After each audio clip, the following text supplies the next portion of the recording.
letting society tell you about the best skincare routines, the hottest plastic surgeons, or the cream that will keep your skin from aging. It's time we start asking ourselves, what the fuck is beauty anyway? If we remove all the IG filters, is there more to a beautiful face than just skincare? Well, I'm here to share it with you, and hell yeah, there is. My name is Jen Carrasco. I have been an esthetician, as well as a high-level fitness competitor, and an all-around badass for over a decade. And I need you to know there is way more to keeping your mind and body clean than just a cream. Join me each week as I cut the BS out of getting healthy, caring for ourselves, and caring for our skin. I share real tips, real ingredients, and real experience. Now let's get some answers on what the fuck is beauty anyway. Are you starting or am I starting? Well, you're starting. It's your turn. So today's been kind of a goofy day. Yes. We've been a little Overworked. funny. Overworked, we're fuck stressed. overworked. Yeah, so we're just... It's the holiday season. We're delirious. That's all right. That is okay. I went to Le Tip meeting this morning in Roseville. I've been up since 5 o'clock this morning. I've had 2 breakfasts because I didn't know I was going to eat breakfast at Le Tip. So. Well, wait a minute before we get going. Who the fuck are you? I'm Jen Carrasco. Who the fuck are you? Michelle Strand. I'm nice to meet you. Pleasure. You look kind of hot this morning when I walked in. You sexy little bitch. Got my leopard going, feeling a little frisky. Yeah, well, my pants don't fit because I'm getting fat. So, all right. So, you want to start? You want me to start? No, What do you think we're going to do today? I think I'll start. I was just, I was kind of thinking about us coming on today and started realizing, the new year is almost 3 weeks away. And I think a lot of people are out carelessly eating and maybe not exercising as much as normally do. And with the new year coming, people start thinking about their New Year's resolutions. And, 60% of people put down a New Year's resolution and typically only 8% of them achieve what they put on their list. So top 2, according to the Maris poll, was exercising more and losing weight. So I thought today would be a good topic just to kind of pick your brain a little bit on those 2 things and kind of ask you a few questions. So before we go, yeah, question for you. Yes. Do you do New Year's resolutions? I do. You do? Mm-hmm. I like to write things down. Really? Yeah. And do you usually do them through the year? No, or? I look at them. Yeah, I write them down and it's probably about it as far as So I you get. don't follow through? No, I'm one of those 8%. Oh no, I'm the other 92% that doesn't achieve all of them. So you're not a follower througher. I know. I would say all of them, but I would say for the most part, yeah. I'm guilty. Actually don't do New Year's resolutions. I know you don't. I remember you telling me that. I don't believe in them. I know you don't. Because I kind of feel that if you want to do something, you're going to fucking do it, regardless. Mm-hmm. How many times have I said that I'm going to go to bed every night and write down 5 things that I'm grateful for and 5 things in the morning when I wake up that I'm going to achieve for that day? I have not done that.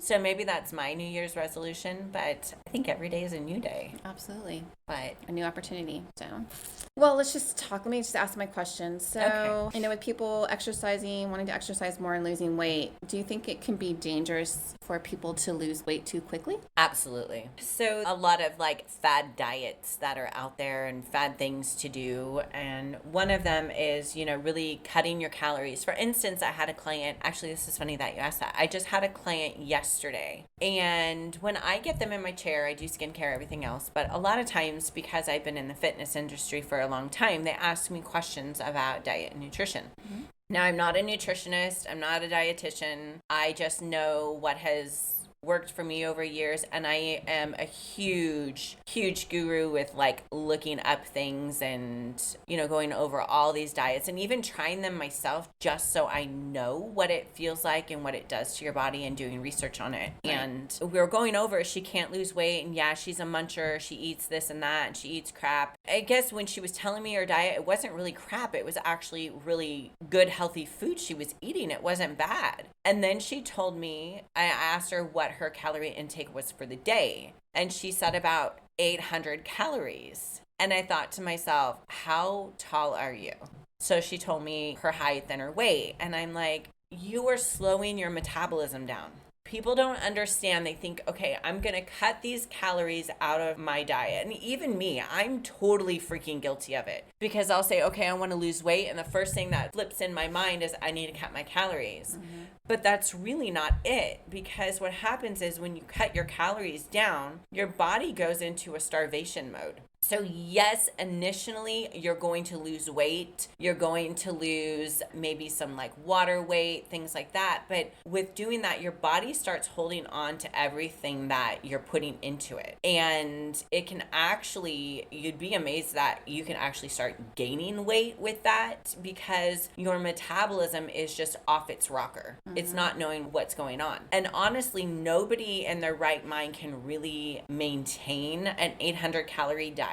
Most likely they're going to binge, or they're going to have a cheat meal, or they're going to do something else. And that is literally going to go straight into your body and absorbed into the fat. And then you're going to gain weight. So honestly, cutting your calories, you're not getting your nutrients. You're not getting the benefits of vitamins from whole foods. You're probably going to be eating crap when you're hungry. Right. Because your body is going to want sugar and fats, and that's what you're going to lean towards. Quick fuel. So honestly, calorie restriction, no. But there's a time and place, and there's a time and place for everything. So if you want to lose weight, of course you have to calorie restrict a bit, but up your cardio, up your workouts, eat healthy, eat properly. Right now, you'd be so amazed, is my calories when I was trying to lose weight was like 15 or 1550, right? And now I'm like, okay, I'm going to bulk, because I'm going to utilize the calories that I'm taking right now for the holidays, and I'm really going to hit my legs hard. And I've upped my calories probably honestly to like 2,000 to 2,500 a day. I am still fluctuating 3 pounds on and off. I have not gained that much weight. And honestly, sometimes when I wake up in the morning, I look a lot leaner and my muscle tone is so much better. So people really think cutting calories is not a good thing. Living off of nothing is not a good thing. Your body is going to go into starvation mode. There's my long, drawn out freaking answer to that one. And thank you, Jennifer. Yes. All right, well, kind of going with that too, about people often feel like when they're doing the calorie deficit, a part of that process is skipping meals. So do you feel like skipping meals is helpful with your weight loss, or is it really just really setting you back? I actually think it's really setting you back. Skipping meals, it can get you to actually gain weight, just like I explained with cutting calories. There's a true and false part of it. When I'm getting ready for a show, I start cutting my calories back, but I'm not skipping meals. I'm still eating like every 2, 3, 4 hours, even small meals. But you think I start my prep now I'm 5'4". I start my prep usually about 1,800 calories. Over 3 months, I actually get my calories down to like 1,000 or 1,200 before my show. But on top of that, I'm doing my workout and I'm doing my cardio for the day. So you think my calorie intake's probably at that 800 level, right? Yeah, absolutely. But I have to get down to 4 or 5% on stage, which is so unhealthy, you guys. It's not something I ever tell you to do. You have to get down to that weight. But then when I'm done with that, I reverse diet and I start adding that stuff back into my body slowly to get back up to the 1,800 calorie again. Because what happens is my metabolism, excuse my language, is fucked going down to that 800 calorie. So whatever I put in it, it's just going to absorb into like fat, because it's going to store that. It wants to store it. So that's why you do the reverse diet, because then you won't just gain 15 pounds right away. Right. Now, it doesn't mean that I do that 100% of time after shows. We've been known to go out and have a few things after a show. Yeah, but it's okay, a little bit, but not like a binge week. No, not at all. Well, and then also with what you're eating as well, I think there's a lot of misconceptions out there about fat. That if you eat fat, can it cause you to be fat? Yes. And one stipulation that I really want to go over is the keto diet. And I'm not saying yay or nay on the keto, because I'm sure I'll get some nice comments sent back to me on that one. But am I for the keto? No, I'm not a keto advocate. The reason why is because it promotes unhealthy fats. And there's a fine line. Everybody needs fats in their diet. Fats is what gets your metabolism going. It helps women, it helps with your bowel movements. I mean, the lubrication. We need fats in our diet, but we need healthy fats. So, for instance, you're not going to do bacon, you're not going to do all that other fats because those cardiovascular wise and heart wise and things like that, they're not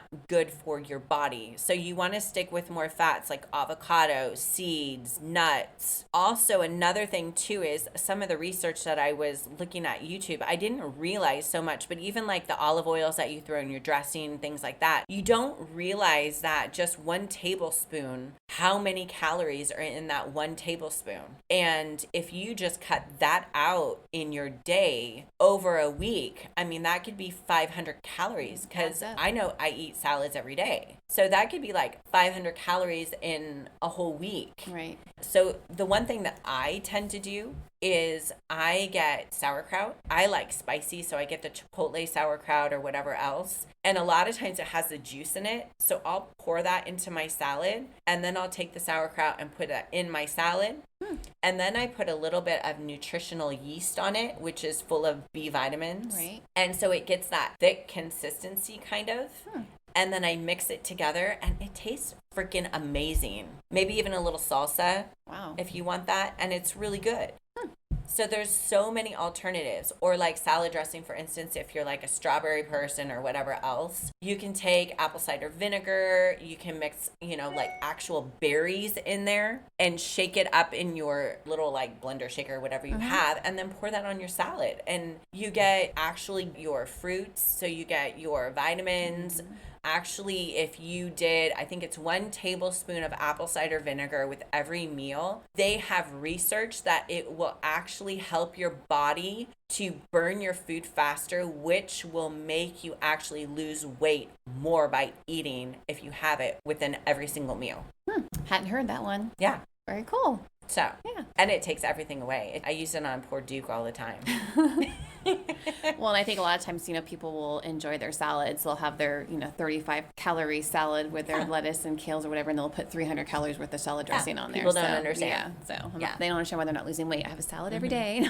And you're going to think that I'm wacky, but a lot of times, like, I'll take stuff with me or just keep it in my car or keep it in my purse. So then when I go get a salad, I already have like pre-made shit with me. I can vouch for that. I've seen it. So she saw me eat freaking bison and whatever in the movie theater because was you were during prep and you're like, I have to eat during the movie. Sorry. I think it was you had broccoli. Yeah, I think it was broccoli. Or asparagus or something and some bison while we were watching a movie. Yeah, that was a first.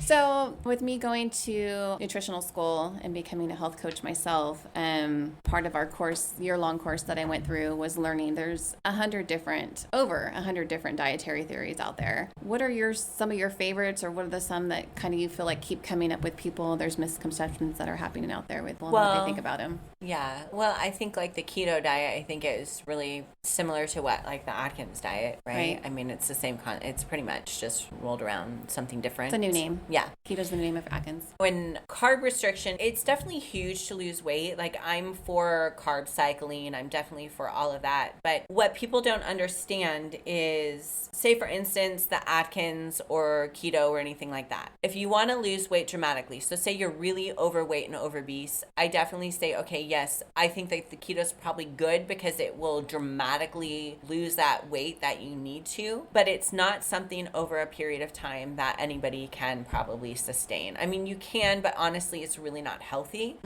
And a lot of you guys should really do some research out there. I mean, it's definitely like the ketones, all that are really good for your brain. It's good for your mind, but it's not good for the muscles around your heart. It's not good for certain muscles. I mean, there's a lot of education that's now coming out about the keto. And for instance, even like an Atkins diet, high protein, I always do higher protein no matter what with what I do. And I keep my carbs pretty moderate unless I'm trying to gain muscle.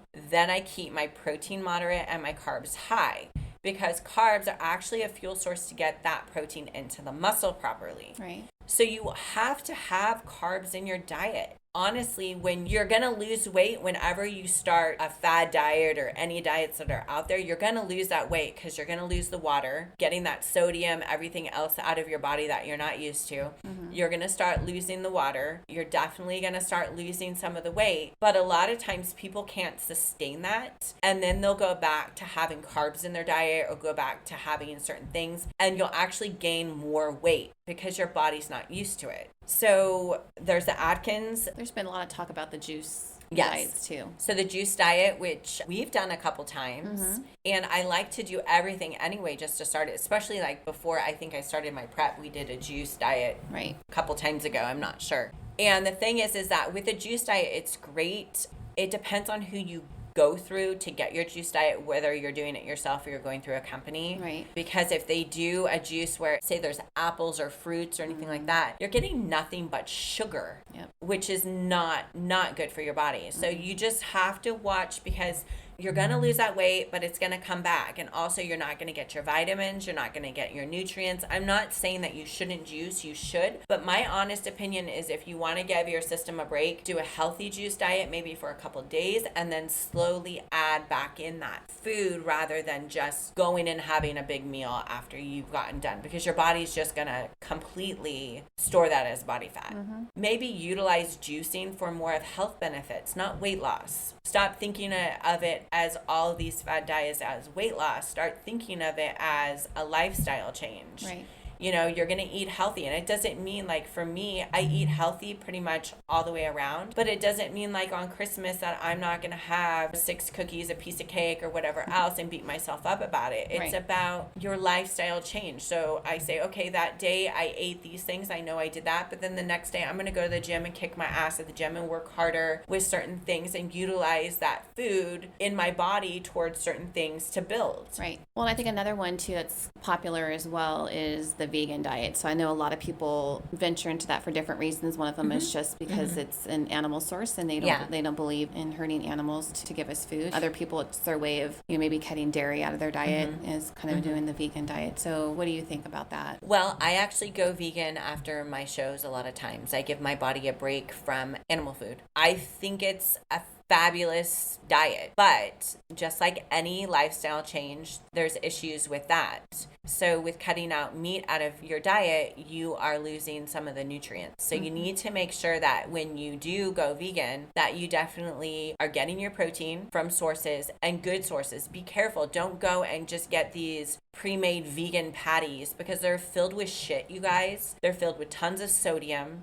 It's just as unhealthy as you think it is to eat meat. Right. It's like the same thing. So really, if you want to get it a vegetarian source, really look at getting the higher protein, really work on your B vitamins. I don't know if you need injections, if you want to do that, or you want to supplement with B vitamins. But I personally do not eat meat in my daily diet. I eat a lot of beans. I do have one source of meat a day, and that usually is like bison or it's chicken, but I use butcher block. So I'm really adamant about the type of meat that I intake. High quality. Yeah. Is there any other diets you can think of that clients have been kind of coming to you and asking your opinion? Yeah, I think a lot of people do intermittent fasting. Okay. And I honestly love intermittent fasting, but I think people don't understand the real concept behind it. So I know plenty of people that wake up and they fast in the morning, and they fast until, I don't know, like 1 o'clock, and then they have their meals and they eat until like 8 or whatever, and then they fast. Right. Our bodies actually work reverse. So there's been a lot of education and a lot of content out there. Now, people can read anything they want to on Google. They can read anything they want to on YouTube. They can do it however they want to, but your metabolism and your body works a certain way. We actually burn our food more in the morning than in the evening. In the evening, our metabolism slows down a bit more. So the best time to eat would be first thing in the morning. And you want to eat your bigger meals in the morning. So that's when you have like your oatmeal, your eggs, or your toast. Having those bigger meals in the morning and eating until maybe like 6, 7 o'clock and then fasting is so much more beneficial for your body than fasting in the morning and eating until like 8 or 9 at night. So that's just some of the research that I've read of what works. And like anything on the internet, it's all whatever you can find about one way, someone else is going to have an opposition to it. So again, it probably goes back to, like you said, what's going to work for you. Yeah. But it makes sense because, I mean, even dieting for a show and doing things like that, I've always kept my carbs up high until about 3 o'clock, 4 o'clock in the afternoon. And then I cut them down and I have more fats. Like it would have more salmon or I'd have more steak with my vegetables. And then I keep my carbs more during the daytime. Right. So that honestly is the best way to eat, I feel. It utilizes those carbs so much more for fuel. But if you plan on waking up in the morning and hitting like an intense leg workout, I don't think there's anything wrong with eating a higher carb meal at night to fuel for your workout the next day. Makes sense. But that's only if you're trying to gain that muscle. If you're trying to lose weight, I would not be doing that. Right. Well, I think, like you said, kind of having the carbs early in the morning gives you all day to burn it off. Exactly. Versus eating, a heavy carb dinner and then going to sleep. Exactly. Doing nothing. Yeah, that makes sense. And honestly, everything revolves around, eating good, you guys. Honestly, what is there? There's like a fucking cookie diet out there. There's like a Twinkie diet I think I saw. You guys, if you want to have a fucking Twinkie or a cookie, have a Twinkie or a cookie. Right. Just own it. But keep up a good, healthy diet. Eat your fruits. Eat your vegetables. I know a lot of people say, well, I don't eat a lot of fruits because it's high in sugar. Well, FYI, apples, blueberries, raspberries are high in sugar, but the high in fiber. So fiber counteracts the sugar to make it slower digesting, and you get all the benefits. Throw them in your oatmeal.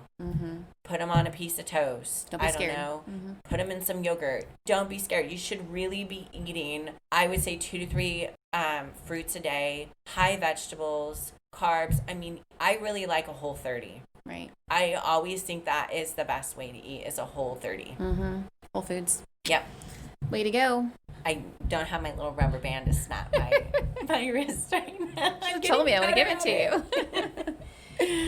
Well, I don't have any other questions unless you want to add any more wisdom. I know I've been getting a lot of people asking a lot of questions, especially with the holidays coming up and wanting to gear down and wanting to lose weight. And I do offer help. So if anybody wants help, I do a quick 30-minute phone call. I'll do a 60-minute phone call. We could do a diet, nutrition, business. We can do about skincare. But honestly, nutrition really is not that hard. Honestly, whole foods, moderation, eating substantial calories to actually for your weight, your height. Don't cut your calories extremely. Stop listening to all the BS that is out there on social media and all the BS about doing a shake diet and doing this diet and doing this diet. Whole foods, moderation, eating substantial calories to actually for your weight, your height. Don't cut your calories extremely. Honestly, keep your calories close to what your calorie intake should be for the day. Up your cardio because it's good for your heart. It's good for your body. It's good for your mind. Yes. Gets out aggression. Do some yoga. Do some Orange Theory. Do some Pilates. Yep. Do some lots of sex. Do something that gets you going, weights, whatever it may be. And honestly, trying to get in about 90 minutes of exercise a day. And that's not like intense exercise. It could be a 30-minute walk in the morning, 30-minute walk at night, adding on some other things, walking up and down the stairs, holding your briefcase or whatever you're doing. Just move your body. Moving your body. That's key. So I I think guess that's the good. shit for beauty for me today. Well, that was some good info. Thank you. Anything else? Nope, I think that was it. We're good. All right. So. Well, stay tuned till next week, you guys. All right. Have a great week. Thanks for tuning in this week. I hope you feel more empowered and more inspired to love the skin you're in. As we navigate new society norms and beauty daily, make sure to always ask yourself, what the fuck is beauty to me? And know that's all that matters. If you love this content today, make sure to subscribe, rate, and review. Follow me and get more info on my guests at Morago viragostudio.com. Yes, I said it, viragostudio.com. And that's the shit. See you on the next episode, beauties.